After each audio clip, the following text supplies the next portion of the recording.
이 밤에 우리에게 주시는 하나님의 말씀은 마태복음입니다. 우리 마태복음 8장 14절에서 17절까지 우리 같이 봉독하도록 하겠습니다.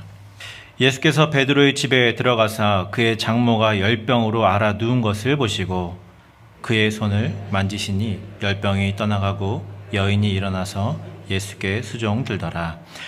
저물매 사람들이 귀신 들린 자를 많이 데리고 예수께 오거늘 예수께서 말씀으로 귀신들을 쫓아내시고 병든 자들을 다 고치시니 이는 선지자 이사야를 통하여 하신 말씀에 우리의 연약한 것을 친히 담당하시고 병을 짊어지셨도다 함을 이루려 하심이더라. 아멘.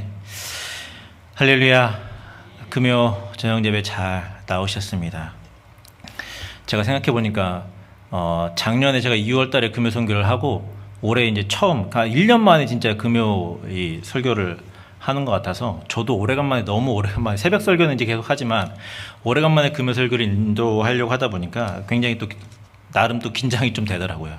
그래서 이 시간에 또 이 말씀으로 여러분과 함께 또 주신 말씀을 이 밤에 나눌 때에 여러분에게 큰 은혜가 되는 시간 되셨으면 좋겠습니다. 자, 오늘 본문은 이 베드로의 그 장모의 열병을 예수님께서 고쳐주신 그 사건을 배경으로 하고 있습니다. 그런데 열병은 여러분, 오늘날에는 그렇게 큰 병이 아니죠. 사실.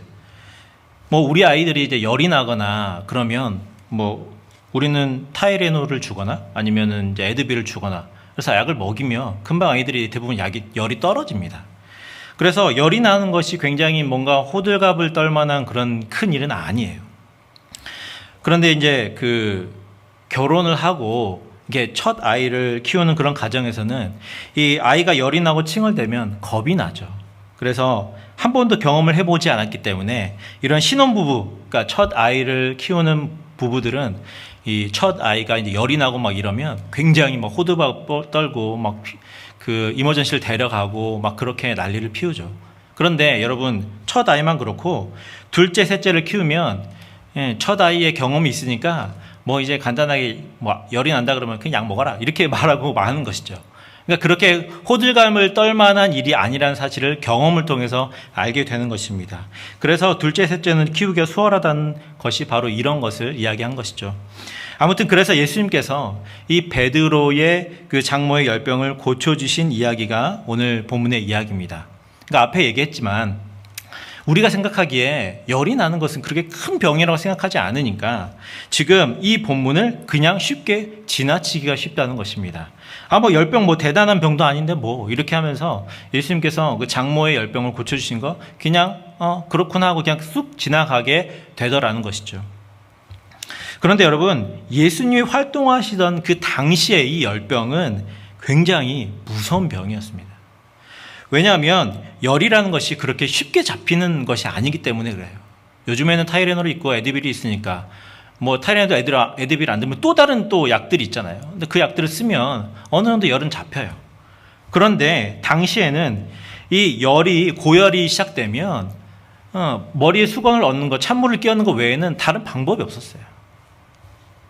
그래서 이 고열에 시달리다가 혹시 염증이 잡히면 열이 잡히는 것이고, 만약에 그 염증이 심해지고 문제가 더 심각해지면 이 열로 인해서 굉장히 고생하게 되는 것입니다. 여러분, 고열에 사람이 계속 노출이 되면, 이것이 계속 노출이 되고 고열이 오래 가게 되면 심한 경우에는 영구적인 장애를 입을 가능성이 있습니다. 뿐만 아니라 아주 드문 경우지만 이 고열을 계속 시달리게 되면 결국엔 죽음에까지 이르기도 한다는 것이죠. 그만큼 열은 굉장히 무서운 병입니다.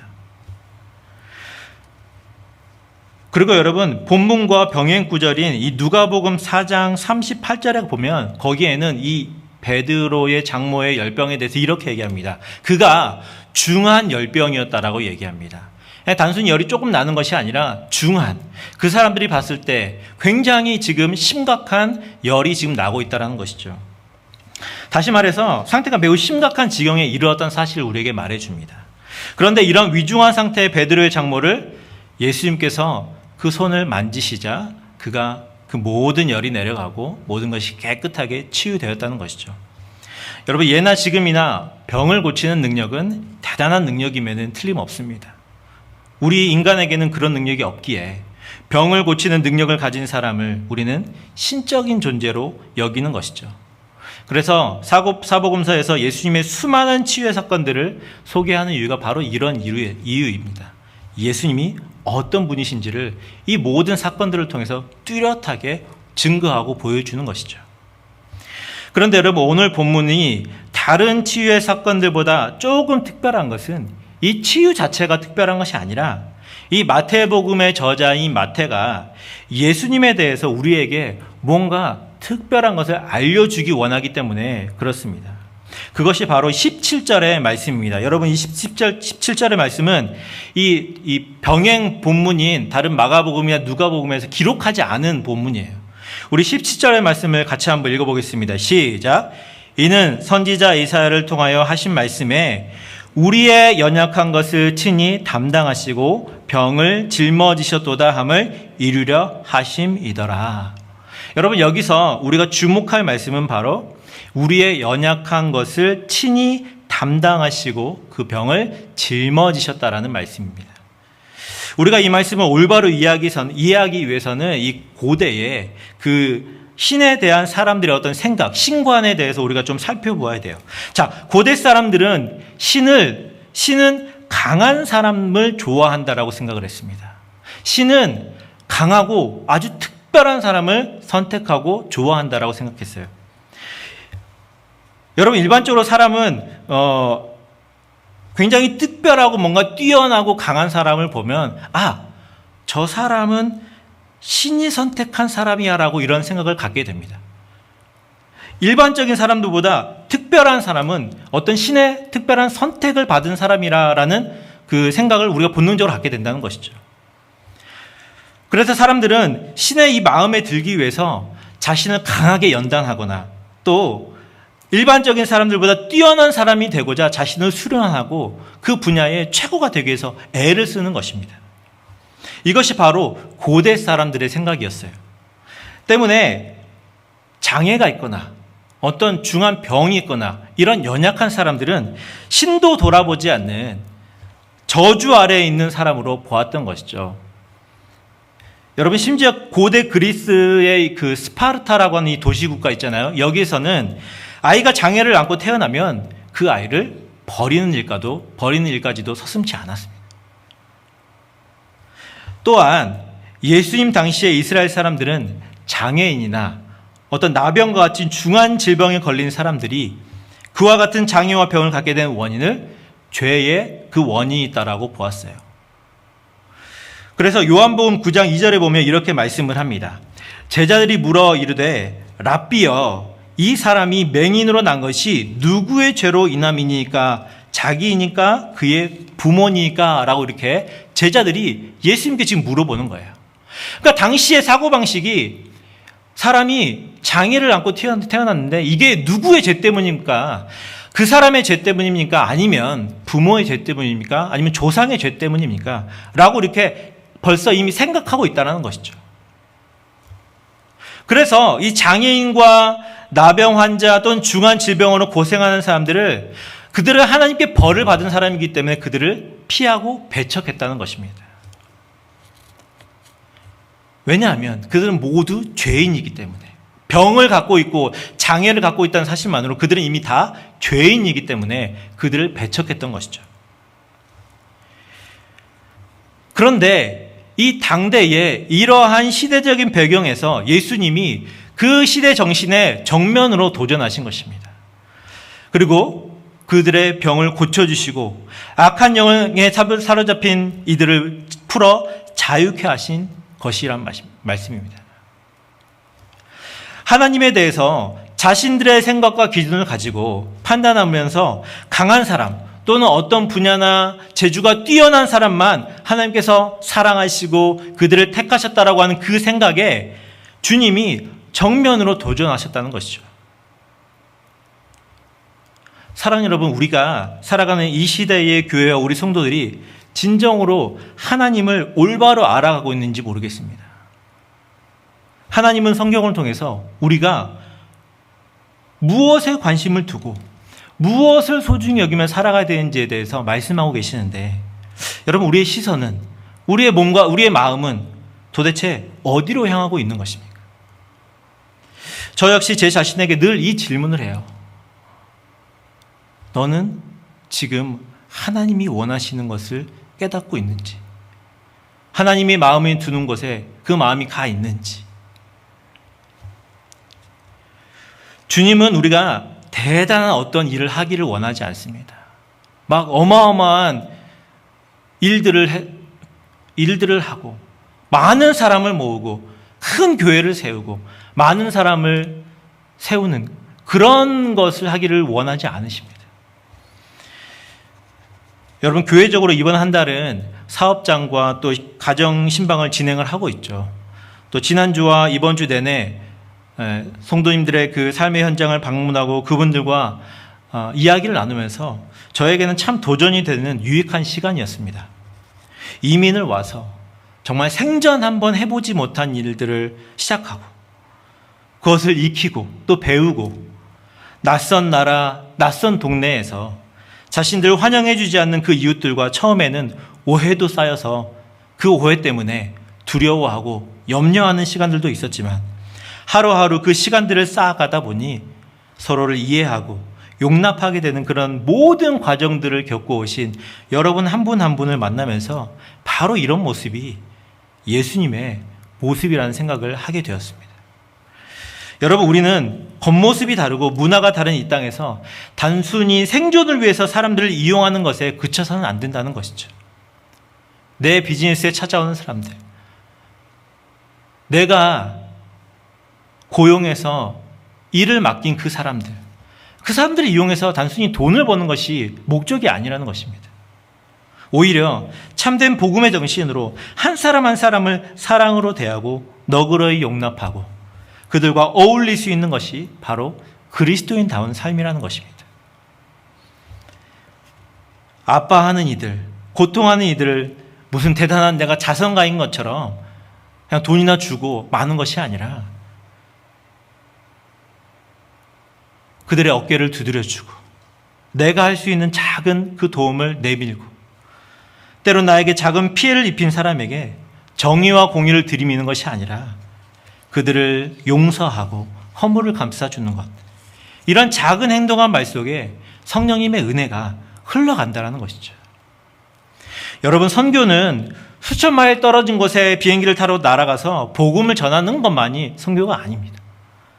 내가 살아가는 그 삶의 현장이 바로 선교의 장소, 사역의 장소가 될 수 있다는 생각을 가지고 그곳을 섬기는 것, 이것이 바로 이 시대를 향한 예수님의 도전이라는 것이죠. 여러분, 이 사실을 잊지 마시고 내가 살아가는 그 삶의 현장에서 주님의 손과 발이 되는 저와 여러분 될 수 있기를 바랍니다. 다음으로 예수님은 우리의 연약한 것을 친히 담당하시고 병을 짊어지셨다라고 말씀합니다. 여러분, 여기 앞서 얘기했지만 고대의 신과는 강함, 탁월함, 능력으로 대표되기 때문에 어떤 연약한 것을 신이 대신 것을 담당한다는 것은 상상할 수 없는 일이죠. 신은 연약함과는 정반대되는 개념입니다. 그런데 예수님은 완전히 달랐습니다. 예수님은 자기 백성의 그 연약한 것을 친히 담당하셨고 그들의 병의 그 무거운 짐을 대신 짊어지셨다라고 말씀합니다. 여러분, 아니, 하나님이신 분이 인간의 그 연약함을 대신 담당했다는 것입니다. 여러분, 이게 가능한 일입니까? 하나님으로서 당신의 능력을 우리에게 과시하고 보여주셔서 우리의 병을 짠하고 그냥 고쳐주시고 또 거룩하고 근엄한 모습으로 내가 내 죄를 사하노라, 이렇게 죄를 사해 주시는 것만으로도 우리는 감사할 수밖에 없는데 그 정도에 머무신 것이 아니라 대신 담당해 주시고 대신 짊어지셨다는 것이죠. 이 말은 바로 우리 예수님이 우리의 연약한 것을 직접 아신다는 것을 우리에게 보여주는 말씀입니다. 여러분, 우리가 얼마나 약점이 많은 사람인지 주님은 알고 계신다는 것이죠. 여러분, 이 세상에 약점 없는 사람은 단 한 사람도 없습니다. 단지 자신의 강점, 자신이 다른 사람보다 뛰어난 것들을 그것만을 드러내기 때문에 이 사람이 약점이 없어 보이는 것 뿐입니다. 모든 사람에게는 약한 부분이 있어요. 여러분, 공부를 잘하면 운동을 못하고, 운동을 잘하면 또 공부를 못하죠. 그런 서로 상호간에 인간은 약점이 분명히 존재하게 되어 있습니다.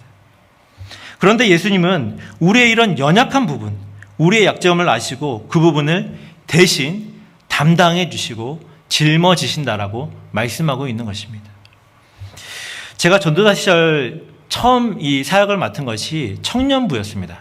청년들을 제가 한 3년 넘게 그들을 인도하고 가르쳤었는데, 이제 결혼 전이었기 때문에 나름 제가 가진 열정을 다해서 이 청년부를 섬겼어요. 그래서 나름 이 청년들 중에 목사가 2명 배출되는 그런 은혜도 누렸습니다. 그런데 새로운 사역지로 이제 제가 사역을 마치고 이동을 했는데, 한 번도 해보지 않은 유치부를 갑자기 저한테 딱 맡기더라고요. 굉장히 당황했지만 목사님이 또 하라고 하니까 그냥 한국적인 분위기는 이제 하라고 하면 하는 분위기죠. 그러니까 너무 걱정이 되는 거예요. 유치부?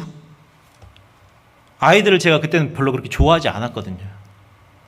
그렇다 보니까 도대체 이 애들을 어떻게 설교를 해야 되나, 이 아이들을 어떻게 가르쳐야 되나, 아이들의 눈높이를 맞추어서 설교를 하고 아이들을 가르쳐야 된다라는 생각을 하니까 벌써 눈앞이 깜깜해지더라고요. 어떻게 해야 되나. 너무 어려웠어요. 그런데 제가 그런 그 고민 가지고 계속적으로 나아가고 있는데, 하나님께서 저의 연약한 부분을 아시고 그 해에 이 유치부 부장 집사님으로 이 어린이집을 운영하시는 집사님을 딱 붙여주시더라고요.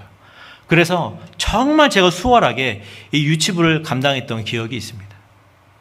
여러분, 하나님은 우리의 약한 부분을 너무나 잘 알고 계세요. 그리고 그 대신, 우리 대신 그 부분을 감당해 주시는 분이십니다. 그러니까 우리는 그분께 맡기면 되는 것이죠. 그런데 어떤 분들은 자신의 그 약점, 자신의 연약한 것을 자꾸 감추려고 해요. 그리고 내가 잘하는 거, 나의 강점만을 막 드러내면서 그것이 전부인 것처럼 그렇게 얘기를 하죠. 여러분, 감추고 숨긴다고 해결될 것은 아무것도 없어요. 어느 순간 그 약점이 튀어나와서 그 약점으로 인해서 모든 것이 와르르 무너지는 것입니다. 여러분, 우리의 약점, 우리의 연약한 것들을 주님께 가지고 나아가시기 바랍니다. 여러분, 이 밤에 어떠한 기도와 간구를 가지고 나아오셨습니까? 주님께 숨기지 마시고 나의 약한 부분, 나의 약점을 대신 담당해 달라고 주님께 간구하실 수 있기를 바랍니다. 주님께서 반드시 우리의 모든 약한 것들을 완전하게 하실 줄로 믿습니다. 마지막으로 예수님께서 베드로 장모의 열병을 치유하신 후에 이 여인의 행동에서 우리가 좀 교훈을 얻어야 됩니다. 14절과 15절의 말씀을 같이 한번 읽어보겠습니다. 14절, 15절 시작.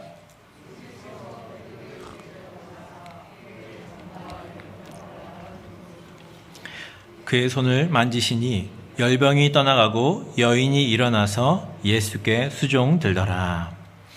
자, 이 여인은 고열로 인해서 매우 힘든 지경에 있었습니다. 앞에 얘기한 것처럼 중한 열병, 고열로 오랜 시간 앓았던, 그래서 굉장히 체력적으로 지치고 힘든 상황 가운데 있었습니다. 여러분, 몸살 감기 걸렸을 때 한번 생각해 보세요. 열이 오르면 어떻습니까? 몸의 모든 근육이 다 아파요. 관절 안 아픈 데가 없죠. 그리고 몸에 힘이 하나도 없이 다 빠져나가고 이 열로 인한 고통은 정말 끔찍합니다. 열이 계속되면 나중에는 이제 숨 쉬는 것도 힘들어지죠. 왜냐하면 근육이 아프니까 나중에 숨 쉬는 것조차도 고통스러워지는 것이 바로 이 고열로 인한 고통입니다. 그런데 예수님께서 여인의 손을 만지심으로 열병이 완전하게 사라졌어요. 그런데 단순히 그냥 열이 떨어진 정도에 그친 것이 아니라, 여러분, 여인이 곧바로 일어나서 예수님과 그 제자들을 위해서 음식을 만들고 섬길 수 있을 정도로 완전하게 그 에너지, 모든 힘이 다 이전처럼 완전하게 돌아왔다는 것입니다. 그냥 여러분, 열이 떨어진 정도라면 이 몸을 완전하게 추스리기까지는 굉장히 긴 시간이 필요하겠죠.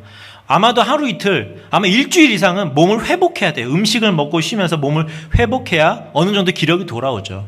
그런데 예수님께서 그 손을 만지시자 이 여인은 곧바로 일어나서 수종을 들 정도로 그의 몸이 완전하게 회복이 되었다고 말씀하고 있습니다. 그 정도로 이 예수님의 치료는 완전했던 것이죠. 그런데 여러분, 여기서 주목할 것은 베드로의 장모가 곧바로 일어나서 예수님께 수종들었다는 그 자체입니다. 자신의 병을 치료해 주셨으니 당연한 것이라 우리는 생각하죠. 당연하지. 내 몸을 치료해 주셨는데 그 예수님을 수종드는 거 당연하지. 그런데 여러분, 아닙니다. 이 여인은 자신을 그 중한 질병에서 구원해 주신 예수님을 섬기기 위해서 즉시로 가장 먼저 움직였다라는 것입니다. 사랑하는 여러분, 섬김은 우리가 받은 은혜에 대한 감사의 표현이죠. 우리가 받은 셀 수 없는 그 은혜에 감사하는 것, 감사의 표현이 바로 이 섬김입니다. 그런데 여기서 생각할 것은 감사는 즉시로 해야 된다는 것이죠. 즉시로. 내가 감사한 일을 받았으면 즉시로 이 감사를 표현해야 된다는 것입니다. 이것을 뒤로 미뤄서는 안 된다는 거죠. 나중에 하지 내일 하지. 조금 있다가 내가 좀 더 나아지면 하지. 그것이 아니라 즉시로 그 감사를 표현할 수 있어야 한다는 것입니다. 여러분, 우리가 섬김으로 우리의 감사를 표현하게 될 때 그 은혜는 배가 되는 것입니다. 우리가 섬김으로 이 감사를 표현할 때 우리가 받은 바 은혜가 거기에 머무는 것이 아니라 배가 된다는 것이죠. 또한 우리의 섬김으로 인해서 주님의 사랑과 그 은혜를 더 많은 사람들이 함께 누리게 되니 또 더 많은 은혜가 그 안에 함께 누리게 되는 것입니다. 사랑하는 여러분, 우리 주님은 우리를 회복시키셨습니다.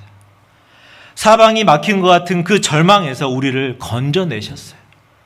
손가락 하나 움직일 수 없을 만큼 몸과 마음이 완전히 지쳐버린 그 말 그대로 번아웃이 된 우리를 거기에서 일으키시고 우리에게 말씀하십니다. 섬기라. 주님을 섬기고 교회를 섬기고 이웃을 섬기라고 말씀하시는 것입니다. 그렇게 할 때 은혜가 배가 될 것을 우리에게 약속하십니다. 여러분, 예전에 우리가 제가 어렸을 때 자주 불렀던 찬양의 가사입니다. 그 사랑은 참으로 버리는 것, 이러한 그 제목의 가사인데, 여기 보면 3절에 보면 이러한 가사가 나와요. 사랑은 참으로 섬기는 것, 섬기는 것, 섬기는 것. 사랑은 참으로 섬기는 것, 더 가지지 않는 것. 이상하다 동전 한 입 움켜잡으면 없어지고 쓰고 빌려주면 풍성해져 땅 위에 가득하네. 여러분, 이 옛날 찬양의 가사가 정말 진리이지 않습니까? 우리가 섬기고 또 섬기면 그것이 이 땅 위에 사라지는 것이 아니라 차고 넘치게 그렇게 이 땅 가운데 흘러 넘치게 된다는 것입니다. 그러므로 여러분, 우리가 받은 바 은혜를 섬김으로 표현함으로 더 풍성한 기쁨으로 되돌려 받아 누리시는 저와 여러분 될 수 있기를 바랍니다. 말씀을 정리하겠습니다. 오늘 본문은 우리가 평상시에 그냥 지나치기 쉬운 평범한 본문이에요. 대단해 보이지 않는 치유 사건의 어떤 한 조각과 같은 그런 본문입니다.